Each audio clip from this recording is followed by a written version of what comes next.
Hi, everyone. My name is Emily Ransom, and welcome to episode 2 of Beyond the Jersey,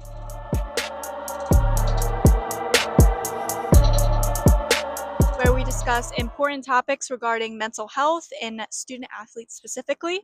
Today, we have senior soccer player Xaiver Thompson to discuss the behind the scenes journey of his story of playing soccer. Today, our title of our episode is Stigma and Conversations, where we'll be talking about more specifically men's sports and the stigmas regarding mental health around that. So, welcome, Xavier. If you want to give a brief. Thank you for having me. Like you said, I'm a senior soccer player, striker, winger, number 21 behind my jersey. I took soccer seriously in high school, but I've been playing since I was a little kid. And I just grew to love it in high school, grown to love and hate it a little bit over the past 4 years. Now here we are, just embracing the journey. That was kind of my first question, was kind of how you got started with soccer and what drew you to the sport originally. So, if you want to touch a little bit on what drew you to it and kind of like your recruiting process. What drew me to soccer was Neymar Jr. Just seeing somebody that was doing things I didn't know you could do with a ball in your feet. That just really drew me to him, and somebody that almost looked like you. It drew a new sport to me aside from basketball, which was genuinely fading. The love was fading every day, every practice, every moment. So finding a new sport, it was just very something to do. Um, from the area I'm from, nobody really plays soccer. It was honestly looked down upon when I made that decision. So it just added fuel to the fire of making this something that, I had to achieve to get to college. My recruitment journey was up and down. I had a lot of looks, but from places that I would not have gone, Minnesota, Massachusetts, just very too far from home.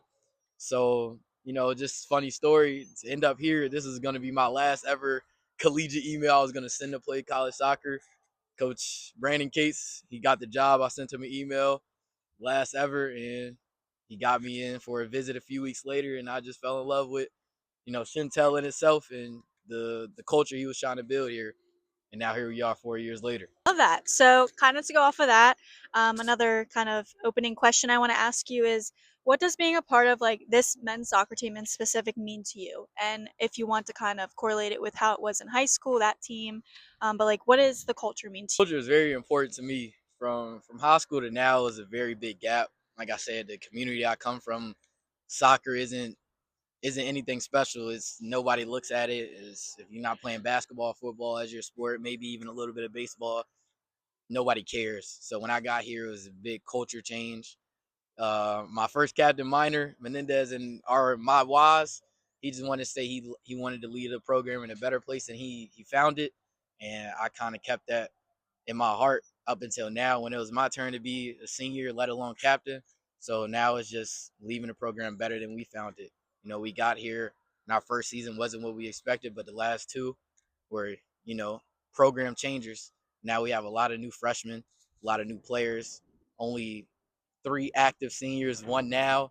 So it's just letting the freshmen know like this is the standards that you need to uphold, the standards that you need to put on the people that come after you. So it's just something about building a winning program and trying to take over the ODAC every year, every game. To kind of build off of your team culture. So, as you know, this episode is all about mental health and bringing more awareness to that, especially to people who may not understand the importance of it and may not understand their options.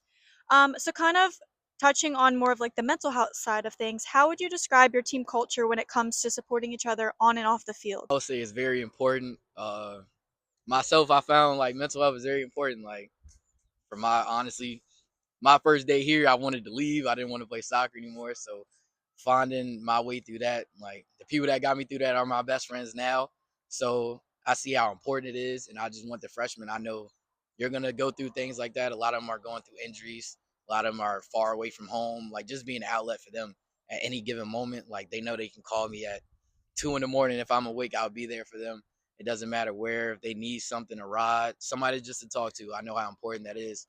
And I just want to be an outlet as much as possible to them, no matter what it is. Life, school, soccer, women. It doesn't matter. I just want them to be able to voice their concerns have someone to talk to freely and never have anything to worry about. You did touch a little bit on injuries and how that can be really difficult. So I know that you have unfortunately experienced some injuries and some setbacks within your sport, and from what I've heard, a season-ending injury. That is, I'm very sorry about that. So kind of touching on that, especially with it being your senior year, how do you handle injuries and setbacks such as like playing time or losing games, kind of like that type of mentality? How are you able to combat that? How has your mental health been? I'll say my mental health grew very strong from not playing at first and finally getting the opportunity to then getting injured. Luckily, it was or the first injury was at the end of the year, so I had time to recover before the next season.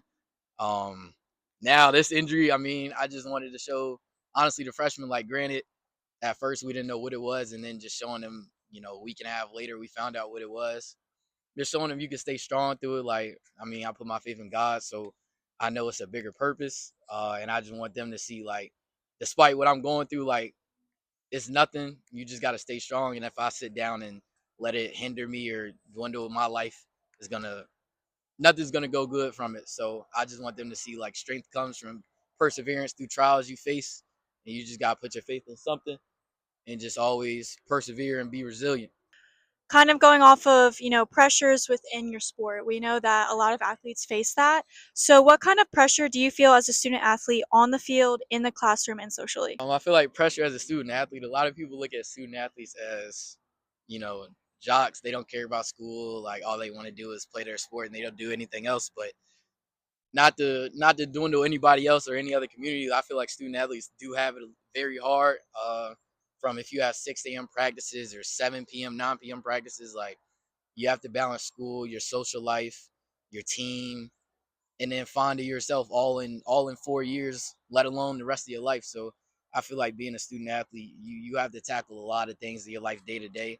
I talked to someone the other day who's a student athlete, and he even said, like, people may not see what you're going through. Like, you have to put on a strong face. Like, you could have a terrible day, but you have to get to practice and still perform. Because if you don't perform, that's going to hinder your playing time. And then that's going to cause another problem in your life. So you really have to find a balance and what's going to help you in your mental health, whether that be talking to people, finding things you enjoy, or just finding time for yourself to really know yourself. So I feel like student athletes have to take it very important. Shift gears into what we want this episode to be about, and stigmas and conversations. So stigmas are a major thing, especially within sports, as you kind of touched on, with like being seen as like a jock and just like maybe not as important, or especially when it comes to your academics. um, I know that's a major topic that we want to touch on. So do you feel that there's any points where you have to appear mentally tough in your sport, to the outside, the inside of? I feel like you have to be mentally tough inside and outside. Excuse me.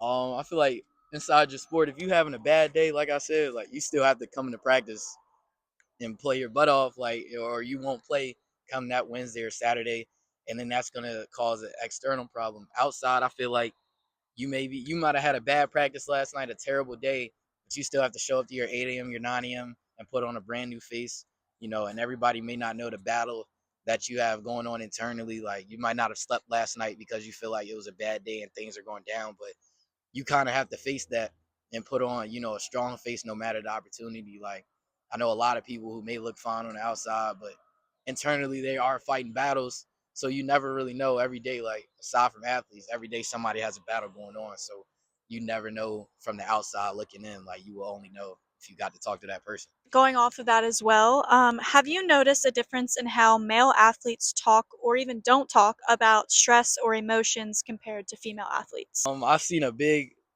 problem in that. A lot of male athletes, like, they won't talk up about it unless they see somebody else do it, and even then they may not do it unless that person is close to them and they really feel able to talk to that person alone, a community of people that may need help. Like, it's just something people don't really feel comfortable talking to a lot of people about because they don't want to be seen as weak. They don't want to be seen as vulnerable. Like, it's okay because everybody's gonna have a problem. I mean, this is life. This is everybody's first time living. Like, and trials and tribulations are always going to come about. So I feel like it is a big problem that, male athletes alone have to go through it. They have to put on a strong face and feel like nobody can help them. But I feel like everybody has, help. opportunity, whether that be your parents, your friends. I mean, even some people I know, like you go talk to your dog about it. Like no matter who, just get it out and have somebody to express your emotions. Because the longer you build that up, it's like a volcano. Like eventually it's going to erupt. You can't really control it. So I feel like athletes in general like should take their mental health very seriously. As you said, there's definitely still a major problem with athletes, not expressing their mental health concerns, any issues that they may be facing, regardless inside or outside of their sport. So, you think there still is a stigma around mental health in men's sports? Why or why not? And can you maybe touch on some things that you think would be beneficial into mitigating that? Yes, I think there is a stigma around it, but I think there's a lot of help. I know a lot of new clubs popped up. Morgan's Message, for example, it's a fantastic club, especially in their message and their mission to help athletes. The Hidden Opponents, another fantastic club. Like it's a lot of good clubs out there that are focused on helping people with mental health. The Hidden Opponent is for athletes, but Morgan's Message I know is a lot for a lot of other people as well. So just the clubs. If you need somebody to talk to, those clubs are a perfect place to start. Maybe even people on your team, upperclassmen, underclassmen. Everybody has somebody a story to talk about that they had to face themselves, and talking to other people and connecting through each other's stories is a fantastic way to get through it. Talked about it's really important to reach out to teammates, coaches, friends, especially when you're struggling, whether that be from an injury, whether that be just issues within your sport. How do you feel personally talking to your teammates, coaches, anyone within your sport about your mental health? Now I feel good about it. I know I'm able to express it because, personally, I've taken the time to accept my mental health and figure out how I can tackle it myself with, the opportunities I had and the outlets I have. So now it's better for me. Obviously, I don't play anymore, so my mental health has improved outside of the sport. But I know a lot of my upperclassmen, this is their first time going through it. From playtime to injuries. Like I've talked to a numerous amount of them over the course of these past few months from injuries and scared they're not going to be able to make it back into the team or playing time and they're not happy and they're frustrated. Like personally, I've been in both of those situations and I feel like I've came out in a better place. So I just want them to be able to like if they need somebody to even talk to every time, like I can give them the outlet to figure out how they can do it. But ultimately this is a battle they have to help.